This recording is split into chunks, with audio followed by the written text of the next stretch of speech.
This is an emergency meeting. We've got to talk. The S&Ps are down 2% on the day's session.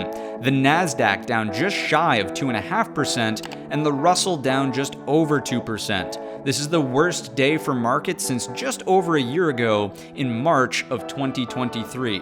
Huge bearish engulfer has printed out on the SPY daily time frame chart. We were offered a substantial gap up this morning, and you can see the incredibly weak close dead on the lows of the day's session and severely violating our key structure. Let's talk about it because, as we know, large moves are typically associated with heightened emotion, and as traders, we do not want to fall victim to that into the final trading day of the week. So let's build an updated game plan. There's really two things that we're watching for here on the SPY daily time frame chart, and it's either an open over 517.25 or an open under 517.25. And you might look at this bar and say, what are you talking about? An open over 517.25? What are you, insane? Don't forget that the labor market report comes out tomorrow morning at 8:30. And although it wouldn't be a higher probability outcome, I would say that there are lower odds for an open over 517.25. We'll at least address a possible situation. So let's begin with an open underneath. There are two things that can take place. Either we open in range or we open on a gap down if the selling momentum continues into the overnight session, right? So if we open in range, I would be thinking about the opportunity for an oversold reaction in the upward direction to tag up and offer a lower high at 517.25. And that, of course, is a danger on the daily time frame chart because what it starts to suggest is that this is a Man Ray pattern and we have ourselves a right shoulder and a lower high. If we're counting trend on the S&P daily, we have all of these equal highs. This to this is technically a lower low. This is certainly a lower low. We tried to give the buyers the benefit of the doubt here, staying over that 517.25. We can't do that anymore. We've clearly got a violation. We've got ourselves a lower low. A lower high would kick off a daily trend reversal. We would be in a downtrend. So opening in range, looking for a lower high anywhere underneath 517.25. Great short location here. Entries, stops, target the equal low, and then possibly continuation in the downward direction.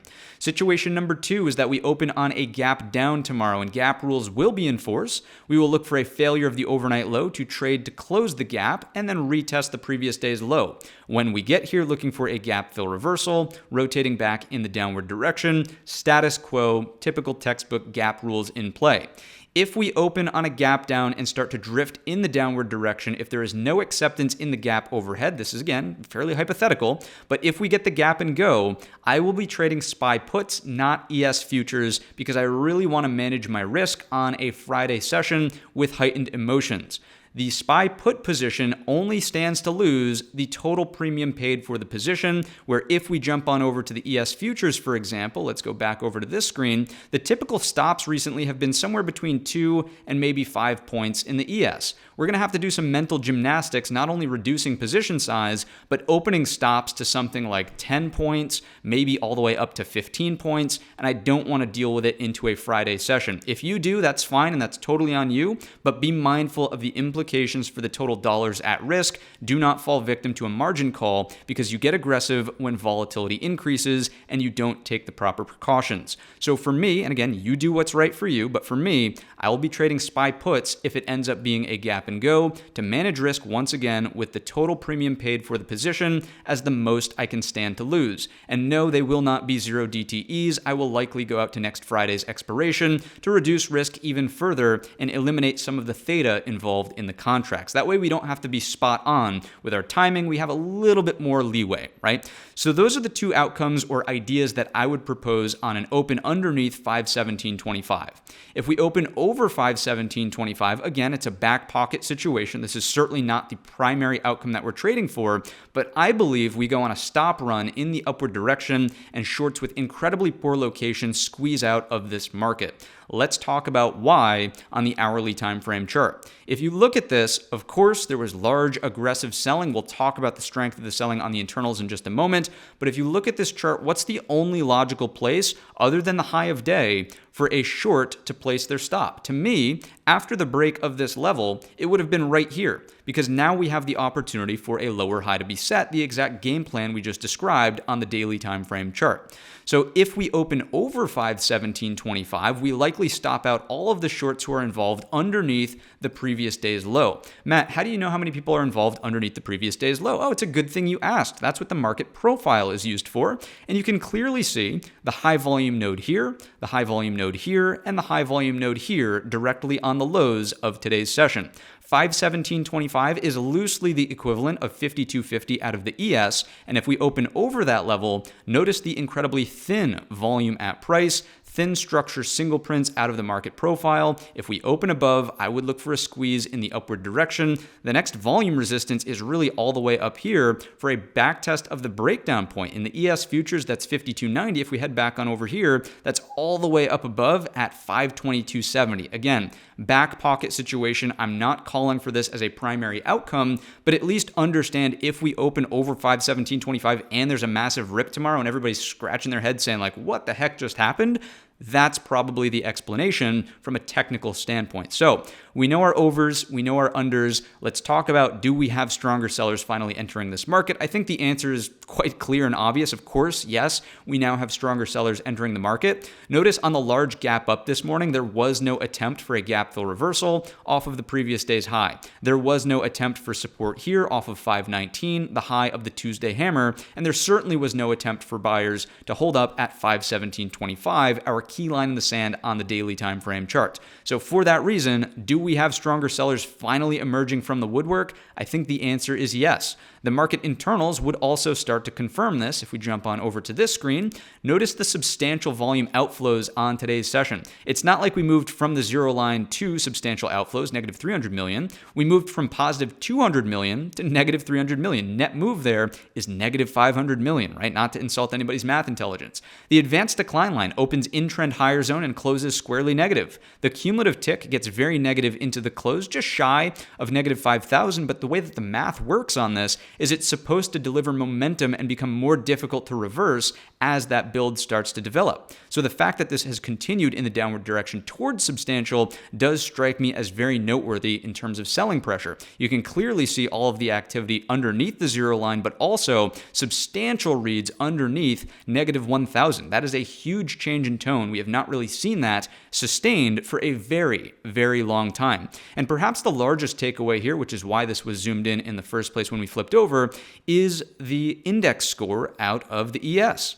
Look at what happened here, a sharp reversal into the close. Remember that this measures 25 data points across the exchange. So am I inclined to call this just a liquidation break in the downward direction? It's just longs with poor location closing out? Absolutely not. This has different characteristics from just a liquidation break. And as we know, typical liquidation breaks, let's go back over here to an hourly chart. This was one of the last major liquidation breaks that I can remember, right? We opened basically at the opening print of that day and then continued in the upward direction. Same thing happens here. Big move to the downside, sellers kind of get stuffed at the lows, and then it's right back higher, right? This does not feel characteristic of a liquidation break, and for those reasons, I would try to align more so with an open firstly, and probably more obviously, underneath 517.25. If we're in range or there's a quick undercut and a move back in, you're just looking for a counter trend move in the context of a market that has clearly changed tone.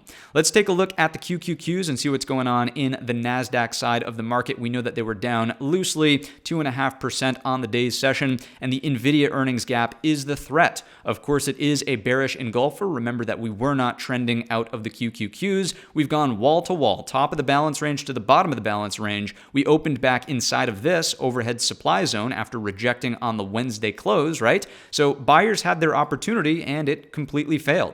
So as we walk forward, the idea out of the NASDAQ is a lower high on the Qs underneath 438.50, and then an equal low breakdown through the NVIDIA earnings gap, or straight up momentum continuation. Notice that the NASDAQ is not as far removed through the lower edge of the weekly expected move. If this is going to start accelerating based on some sort of dynamic hedging, it's totally possible that we dip a toe on Friday into the NVIDIA earnings gap. Once again, that's under 433.75. Where's the squeeze level out of the QQQs? Let's take it on down to the hourly time frame chart. We can see we do have stronger sellers not stopping at any of the levels of support from in here. And if we jump on over to the market profile, we will be able to determine, there we go, a little bit more clearly where that squeeze potentially takes place. I would argue we want to clear this high volume node right here. So over K period high at 18,338 out of the NQ future, sort of midway through the day's range. So if we go back on over to the QQQ cash, if this is your day's session, you probably want clearance of this level right here at 441.50, which, as we know on the daily time frame chart, was a pretty substantial level. If we could have held up over that level, the buyers maybe had some sort of constructive edge. As of right now, considering everything that we've seen, I'm not necessarily convinced that this open is a high probability outcome. And even in the QQQ, with an S&P opening over its inflection point, 517.25, I wouldn't be as thrilled in the QQQ. Let's finish it up with the Russell, and then we'll talk about maybe some of the dynamics that help describe why the breakdown took place. It is not really, again, it's not liquidation break. It's a little bit geopolitical tensions, and we'll see oil ripping in the upward direction, right? So here we go on the IWM. You can clearly see, as described last night, the opportunity and the offering of the head and shoulders. The neckline is right back down at the key level, around 204, and I would be looking for downside flushes underneath these three equal lows. If we do get some sort of rebound, if there is no gap down, if we open inside of range or over 204, I would be looking for the continued lower highs to keep the right shoulder in force underneath 206.50, and that of course keeps you choppy in the grand scheme of things, but slightly more downward pressure, not getting any love here and here for a rotation back over this structure at 206.50, as we know on the hourly chart, which really represented an opportunity for the buyers to really strike back and say, no, we're regaining control of this trend. Again, no higher low being offered on that attempt during today's session. So that is the IWM. Again, most of these charts are looking weak. The buyers do not look good. The sellers look much more substantial than they've appeared in any move over the past, and you know where your ups and downs are, specifically out of the S&P 500. If you are interested in a more up-to-date and live analysis, we will be live tomorrow morning at 8:15 for the pre-market prep here on the channel. It's completely free and open to the public. We hope to see you there. And with that, let's move on over to the TNX, because I do want to look at interest rates. It might be like, okay, you know, markets probably moved lower because rates ripped in the upward direction. That's kind of the phenomenon that we were dealing with earlier on in the week. But notice on today's session, that is absolutely not the case, right? You can see the TNX, the 10-year yield, actually drifted lower back down underneath our breakout point here at 43.33. If we take a look at the TLT, which should be on this list all the way at the bottom, there it is, you'll notice that this was actually somewhat higher, right? So bonds being bought up a little bit, obviously putting downward pressure on rates, is more of a defensive play to me. So that's step number one. So it's not directly rates, but you can see some outperformance here. If we jump on over to the flex grid and bring up our TLT ratio, big uptick on the individual session, right? And that is some sort of flight to safety trying to unfold, especially relative to the equities downdraft. But let's take it one step further. What is really indicative of geopolitical tensions? Let's go on over to, I guess we can go over to the gold chart here, because this is a futures instrument, and go CL. CL is crude. And what happened today at the 1 o'clock time frame? Let's take a look. Crude ripping in the upward direction. So if you're trying to scrounge around and look for data points to offer an explanation for why the markets are really, really tanking here on today's session, I think you don't need to look any further than crude along with interest rates to understand that it's not necessarily the Fed speak we got into the afternoon. It's more so the tensions happening in the Middle East and the market responding to that. How do we know markets typically do over time, even in the face of conflict like war? Not like like, I hate to diminish, you know, war is obviously bad. I think everybody can agree there. But markets tend to shrug that stuff off more often than not, right? And if we do see that rebound in the upward direction, it would be more indicative that this was sort of a little bit of a panic button, and now we're sort of settling things out. We're becoming level-headed. The emotions are coming down a little bit, and a big takeaway for that would be to watch whether or not crude pulls back. If crude pulls back and holds 86 and starts to rip again in the upward direction, that would be concerning. If we're underneath 86, I would tend to think that this move can be unwound a little bit. Again, we still have to be mindful of the structural shifts that have taken place in the S&P, but hopefully by looking at some of these explaining charts, we can get a better understanding that this could be, again, with the open or some sort of recapture of 517.25, it could be an overblown reaction. The last thing I'll leave you with here, this is going to be a little bit of a shortened analysis because it's sort of impromptu. It's an emergency meeting. Let's take a look at the weekly chart. There we go. weekly time frame chart, because I know some folks who watch the videos, tune in regularly, are not necessarily day traders. And that's great, right? We want a wide variety of different participants on the streams here on the channel. So what do we see on the weekly time frame chart? Has the trend changed on the weekly time frame chart? The answer is absolutely not.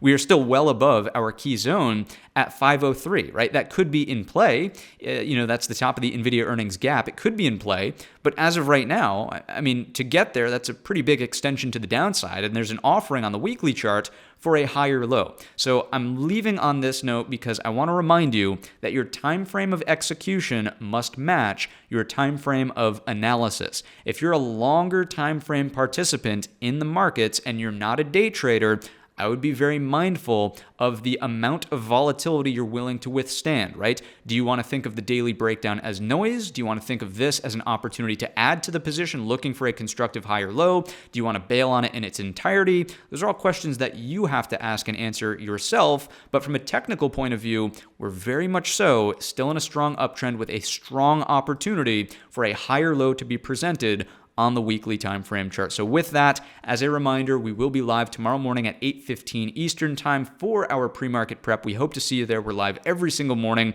but tomorrow will certainly be interesting with the labor market report coming out at 8:30. We'll see what the NFP looks like, the unemployment claims, as well as hourly earnings. If you don't tune in, have a great Friday anyways. I wish you all a green end of the week, and we'll see you in the next one.